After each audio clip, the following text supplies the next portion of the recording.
watching KTUL, Tulsa's Channel 8. Hi everyone, thanks for joining us tonight. It is a Friday night. That means another hometown tailgate. We are in Beggs, Oklahoma. Beggs versus Henrietta tonight should be a good one. John? Yeah, it should be a great one. Both teams are already in the playoffs, but they're jockeying for position. If Beggs wins, they get to host a game, and with this crowd, that's a home field advantage. So there's definitely something to play for. Should be a good one. Well, this is our last hometown tailgate for this season, just for the season. What I love about coming out to these communities is seeing everything. Driving into the school, there were cattle and horses on the side of the road. But when I came into town, I stopped by the goat farm. I love this. We first met this group of folks at the Tulsa State Fair 2 years ago. Yeah, I remember that. I remember they're from Beggs. I was like, I have got to find me some goats today. They're so sweet. I'm honestly amazed that I got out with all of my gear. You can see them nibbling on me. They just like climbed on up, like no big deal. They're all bottle fed since they were itty bitty, so that's why they're so friendly. And I also learned a little bit about why goat's milk is so healthy. The goat milk, it's easier for your body to process because the enzymes are smaller, so you can break it down a lot quicker. We do have a lot of customers that buy it for their infants who can't handle the breast milk or the formula from the stores just because their stomachs are so tender still. And while I was out there were about 30 goats in the area. They say they really don't know exactly how many they have, but I love that they named them like the families in groups. So like the mother Sugar, her kids are Splenda and Truvia. I was like, it's so smart. That's sweet. So it was fun. Well, it's a good thing the goats aren't here because they're hasty baked. The food would be all gone, right? Yeah. All right. Jennifer, great evening for football. It doesn't feel like November, does it? I know. I have to keep reminding myself it is still November. I mean, it feels more like, you know, like we're in late August, early September. Absolutely unbelievable. High temperatures today climbing into the mid and upper 80s, and we are expecting big cool down, though, headed our way by tomorrow. Right now, though, we're sitting at 84 in Tulsa. Most locations low to mid 80s right now. We were closing in on record territory. As far as the winds, though, that could be a factor in playing football tonight, especially if you're throwing with the wind, you'll be in great shape. Throwing against it could be a bit of a challenge. We are looking at winds right now, prior calm. We're looking at winds, though, in the Tulsa area, running anywhere from 5 to almost 20 miles an hour, and some stronger gusts up to 20 to 25 around town. Skywise, HD Max 8000, not a whole lot of cloud cover out there. Cold front, though, knocking on our door. It's back to the north of us right now. Won't be pushing through the area until tomorrow morning. So let's check out your evening planner. If you're going to be outdoors doing a little grilling, coming to a football game here at Beggs, or planning on just being outside, it's absolutely beautiful. 82 at around 7 o'clock tonight, 62 at midnight. We drop it down to 50 during the overnight hours. That front is moving through the area. Once the front comes through tomorrow morning, we're talking about a pretty dramatic drop in our temperatures. I'll tell you just how it will impact the rest of your weekend in just a little bit. Yvonne, back to you. All right, thanks a lot, Jennifer. Well, if you would like to vote and get it over with, that is an option. Right now, county election boards are allowing in-person early voting until Monday, but it may not be a quick trip. Channel 8's Kim Jackson says the lines are long and the ballots are not so easy to understand. But take a look at this line. By 10 o'clock, hundreds have gone through. Workers say this is organized chaos. But if you take a look at the ballot and all the questions and issues here, you might consider this chaotic as well. The line was long but moved quickly, and voters found out this was not as challenging as the ballot itself. You have to fill in all those boxes, and it's two-sided. And so those are a lot of questions, and all these justices that want to be retained or not retained. Kristen and Lee Bartholomew are leaving for a vacation, so they had to vote today. But they did their homework, and it was still rough. I feel like anytime they have these brief summaries, there's so much more to the story on any of these issues than they could ever summarize on that little voter slip. And so people who really don't prepare, don't look into anything before they come, it makes it a little bit difficult because, you know, how can they really say, I'm prepared for this election process? We showed Marvin Bazell a voter guide when he expressed his concern regarding state questions. I really haven't come prepared to vote on all of those. I came to vote for the president today, and I am voting no on Vision 2 because I don't believe that it is for Tulsa. The Women's League of Voters has a guide full of information on candidates and questions. You still have time to get in a line. This one will end today at 6, but early voting continues on Saturday from 8 to 1 and on Monday from 8 until 6. In downtown Tulsa, Kim Jackson, Tulsa's Channel 8. And if you would like a copy of the voter guide, you can find it with all your voting information at KTUL.com or at your library. And for those people with disabilities, a reminder, there is drive-through voting at all polling places at County Election Board. Just go to the north end and someone will help you inside the building. You don't have to stand in line. And if need be, you can also vote inside your car. There are also special devices for voters who are visually impaired. A relative makes an horrific discovery inside a North Tulsa home. The bodies of 20-year-old Deontay Dunn and 19-year-old Phoenicia Dorsey were inside a home on East Newton around midnight. Police say the home did not appear to be ransacked and there were no signs of forced entry. It's believed they'd been shot yesterday morning. Anyone with information is asked to call Crime Stoppers at 596-COPS. When the fairgrounds asked Quick Trip if it wanted to re-sign for naming rights, it passed. Now you'll see Muskogee Creek Nation's name above the doors when you visit.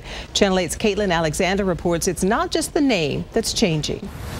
The stands here at the Fair Meadows Racetrack are currently empty, and based on a recent agreement between the Tulsa County Fair Board and the Muskogee Creek Nation, it's going to stay that way. To see this day come to fruition, that doesn't necessarily mean that it's a bad thing.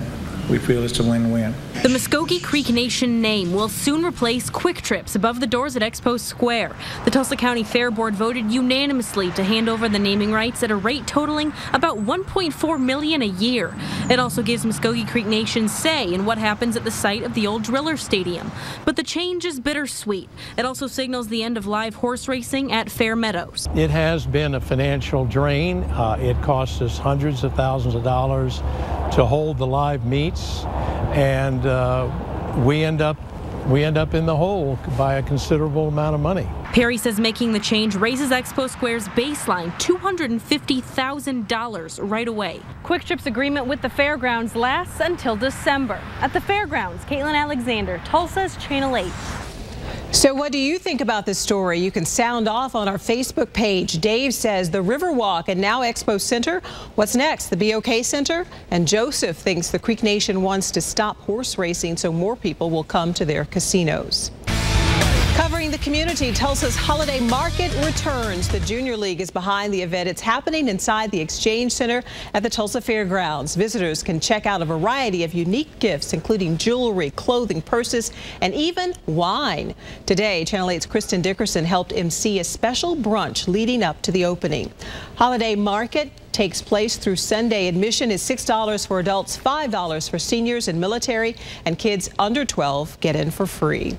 ABC is dedicating Monday as a day of giving for those impacted by Hurricane Sandy. All-day shows like Good Morning America, The View, and Dancing with the Stars will feature coverage of Sandy. They'll also be asking for your donations to the Red Cross. You can give now by texting the words Red Cross at 90999 or go to redcross.org.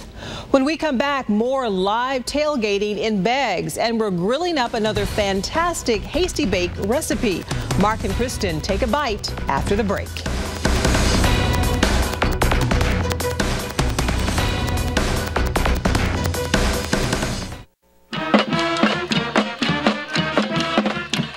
Welcome back to Beggs, Oklahoma for our hometown tailgate for this Friday night. All right, perfect evening. The sun is going down. The weather's getting cooler. Starting to feel a little bit more like good high school football weather. Yes, and I love that we have a huge crew behind us of all the students, the band members, the cheer squads, the middle school and high school cheerleaders, of course. But we also have a huge group off to the side here tailgating and just really making us feel like You've already enjoyed some food, tailgate, right? Well, I'm surprised you made it back here in time. I know. They had ribs and brisket and grilled turkey. It was amazing. But what are you going to do? It's Beggs. They're spoiling us. Can't turn them down, right? Okay, I don't think I've ever danced so much at one live shot yet, and it's great because the band is so fantastic. With Matt Caldwell, and he is the band director. Just brag about yourself a little bit. I know they sound good, but I understand they've won some things recently. Well, I don't brag about myself, I brag about the kids. Yeah. We've got one of the best bands in the Class 3A in the state of Oklahoma. Yeah, and that's official. That's official. That's official. We are a two-time OSSA sweepstakes winner.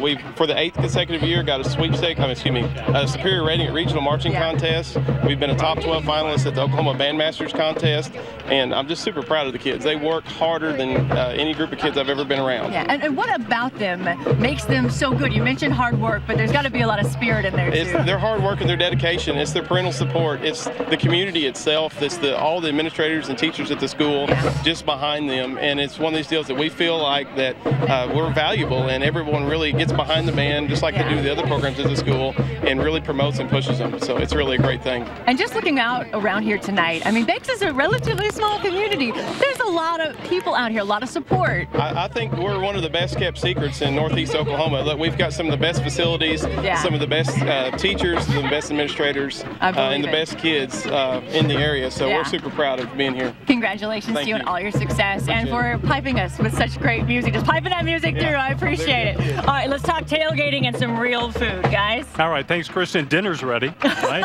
You're right. Shish kebab. Radar is how good Hasty Bake is. Look, you already explained what it was before. By the way, Mark and I are official. Look at that. The Hasty Bake. We're ready for anything right now. Explain to us again what that is now that it's off the grill. Okay, we just did shish kebabs, pork kebabs, I guess we could call them. Pork tenderloin, portobello mushrooms, we have some limes, poblano peppers, anything you want to put on there, we've tossed it on here. Some red onions, you can't beat that with barbecue. I want you guys to try this. I was about to say, can I be rude and just say? Those are big bites, huh? I know, I already did. I already did. No, but I didn't try the pork, I just tried the veggies. All right, I'll let you But how are we going to do this with no silverware? Right. I mean, are we just going? There's your bite, there's Jennifer's bite. I'm just digging in, I'm digging in. Oh, come on. Kristen, I'm going to have a bite. Look at that. Here we go. Come on in. Oh my gosh. Oh my gosh. Okay, I'll take one of these. In your mouth. Save that one for me. All right, very good. Do you want some of your own creation here? No, I'll take some. I'll worry about me. Chad, thanks very much. All season long, sorry about this. Yeah, it's been great. We've really appreciated it. We've eaten well. Yes. Oh, yeah. The whole Hasty Bake. Thank you, guys. Good. Oh, my goodness gracious. Wow.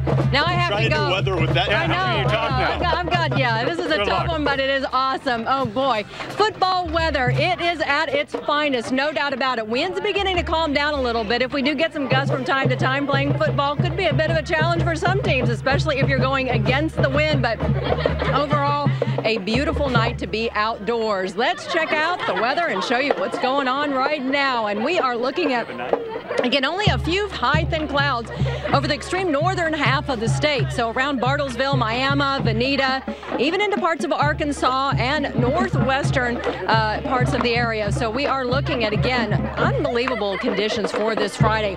As we zoom the picture out, though, there is a front that is knocking on our door, and that cold front and also warm front are back to the north of us. That storm system is headed our way. As the system moves in, which will be tomorrow morning, we're going to see a pretty dramatic change. After highs today in the 80s, a tremendous wind shift will be going on from the south to the north, and you will feel the change because after those high temperatures today, climbing into the 80s, right now sitting at 84 still here in Tulsa, Claremore 81, 78 now, a little cooler air beginning to move into the northeastern half of the state. Okmulgee looking at 84, 77, and Okemah. So we are overall looking at temperatures that remain above normal for this time of the year. This is more typical what we would see in August into early September, not the first couple of days into November. However, that change will be moving in.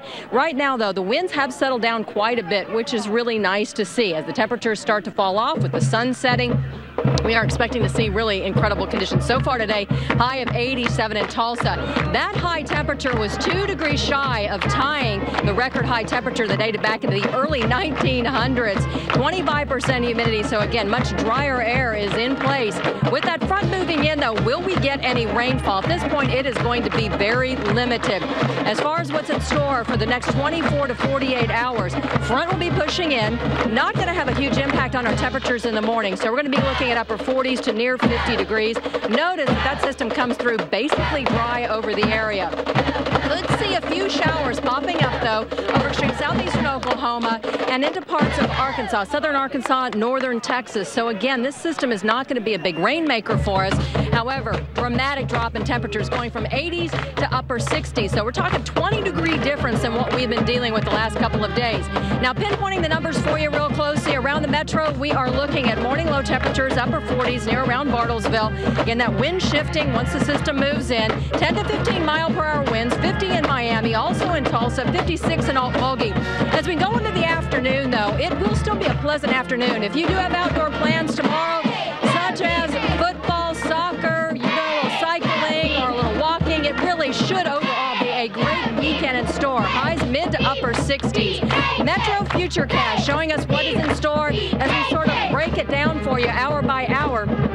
7 a.m. I'm going to go with that low of 50 degrees. Around the noon hour, bumping it up to 62. Winds will be a lot calmer or lighter than what we've been dealing with the last several hours.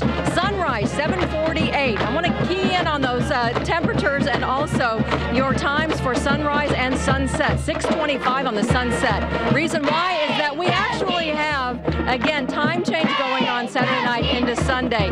Fall back. That means basically set that clock back before you go to bed Saturday night into Sunday. Reason why? Well, you may be a little bit messed up trying to head to church or any other outdoor activities or any activity on Sunday. You get to gain an extra hour of sleep. So as the planner shows us, 60 stick around Saturday, Sunday. Monday, Tuesday, another little surge of cooler air moves in. High temperatures Tuesday, Election Day. No excuses not to get out and vote. We are going to start to see a nice recovery, though. Wednesday into Thursday, 60s, 70s. Boy, we turn back to close to 80 degrees by Friday of next week. Well, right now, as we throw it out from here to Bags, we are going to Berry Hill. Check in with John Laws. John? Hey, thanks, guys. You know, it's amazing. We're at that final week of the regular season. It's another touchdown Friday night. And the game of the week, well, it couldn't be bigger. In District 3A5, the winner takes all in terms of earning that top playoff spot and winning the district outright. We'll talk about that next in sports. We're in Berry Hill, side of our final Touchdown Friday night of the regular season, and it doesn't get much bigger than this. In District 3A5, winner take all, the top spot in the District 3A5, and you get the top seed in the playoffs. Of course, this doesn't get much bigger when you have to talk to the coach, and Coach Pat Harper of Berry Hill. Tell me a little bit about this. You know, over the last few years, you've won 10 or more games in 2 out of the last 3 years. What is the secret to having such consistency from year to year? Well, just year in and out, you know, working the kids, working them to get better all the time. Having a great coaching staff is a major part of it, with great assistants that do a great job. And it's kind of an attitude. It's kind of, you know, we play Berry Hill football, and that's the way they play it. And they kind of grow up tradition-wise knowing that and what we expect of them. And you got to expect big things if you want big things. And you talk about expecting big things. You have the extra week off to prepare for Metro Christian. What have you seen from them so far that stands out looking at the film? Oh, a very good football team. They do things right. They don't make a lot of mistakes. They throw the ball well. They can run it well. It ought to be a great ball game. It's a huge challenge, and it ought to be a great ball game, and we're excited about it. All right, well, Coach, thanks for taking a minute to talk to us about tonight's game, and best of luck. Great, thank you. All right, that is Pat Harper, the head coach of the Berry Hill Chiefs, and our Touchdown Friday night game of the week is Berry Hill hosting Metro Christian. Should be another good one. But we also have some good games going on, especially with our hometown tailgate and bags, and that's where we find our John Moss, who's standing by live. Hey, Johnny, that's right. I'm here in Beggs with Coach Craig. A big game. Playoffs have already been decided. How important is it? I mean, we've heard this crowd and your support all day long. How important is it for your team to have a home game here? Obviously, when you have a crowd like this, there's an advantage to a home field advantage. That's why they call it home field advantage. And one of our first goals is always to make it to the playoffs. And our second goal is always to have a home game in the playoffs, because we think that it gives you such a great opportunity to advance, because you're at home, you're with your people, you're in natural surroundings. And with a community like Beggs and the support that we've always had from them, we'd play every game at home if we could. We'd love it home. Henrietta coming in tonight, if you were to give a key to the game, if you could boil it down to one for you guys to come out on top, what would it be? It always comes down to turnovers. If we keep the ball from them or they keep it from us, it gets hard. So you want to be able to take care of the ball, have ball security, take care of your opportunities when you get them, because they try to shorten the game on us. So we've got to, every time we have an opportunity offensively, we've got to take advantage of it. And every chance we get to do something defensively or in our kicking game, which has been huge for us, it's a big time advantage for us here at home. During the break, Coach got some of that pregame meal that we all had. How was it, that tenderloin? I don't know. I need to try some more. I think so. Chad will take care of it. He's our MVP. Coach, good luck tonight. Thank you. Thank you. It's going to be a fantastic game. Beggs and Henrietta. The crowd's going to be rocking. It's going to be great. I love it. Okay, real quick, there are so many people that have worked so hard all season to make these hometown tailgates possible. A quick shot of our crew. A big thank you to our fearless leader, Roger Herring. We got Kyle in the shadow hiding from the picture, but just thank you all. And to all the small towns who have welcomed us with open arms, thank you so much. We've had a great time. It's been Lots so of much good food, fun. and the sun's going down. Beautiful evening. Beautiful. Couldn't be better for high school football on a Friday night. That's right.